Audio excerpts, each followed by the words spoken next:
ప్రధాని మోదీ 2 రోజుల పాటు సిక్కింలో పర్యటించబోతున్నారు. ఇవాళ రేపు ఆయన సిక్కిం రాష్ట్రంలో పర్యటిస్తారు. గ్యాంగ్టక్ లో జరిగే 50వ రాష్ట్ర ఆవిర్భావ ఉత్సవాల ముగింపు వేడుకల్లో ప్రధాని మోదీ పాల్గొనబోతున్నారు. అలాగే రాష్ట్ర వ్యాప్తంగా దాదాపు 4000 కోట్ల రూపాయలకు పైగా విలువైనటువంటి పలు అభివృద్ధి ప్రాజెక్ట్స్ ను ప్రారంభించి శంకుస్థాపన చేయబోతున్నారు ప్రధాని మోదీ. ఇవాళ మధ్యాహ్నం 3 గంటలకు గ్యాంగ్టక్ చేరుకోబోతున్నారు ప్రధాని మోదీ వస్తూ ఉండడంతో అక్కడి ప్రభుత్వం ఇప్పటికే భారీగా ఏర్పాట్లు చేసింది. ఇప్పటికే ప్రధాన రహదారులకు ఇరువైపులా కాషాయ జెండాలు, ప్రధాని మోదీ ఫ్లెక్సీలను భారీగా ఏర్పాటు చేసింది సిక్కిం ప్రభుత్వం.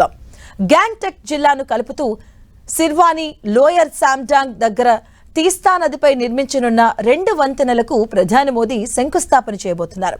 అలాగే బిర్ధాంగ్ నుంచి కిచ్చుదుమ్రా మీదుగా నామ్చి వరకు రహదారి విస్తరణ పనులను ప్రారంభిస్తారు. అలాగే సెంగ్టమ్ పట్టణంలో మురుగునీటి వ్యవస్థ పునరుద్ధరణ పనులకు కూడా ప్రధాని శంకుస్థాపన చేయబోతున్నారు.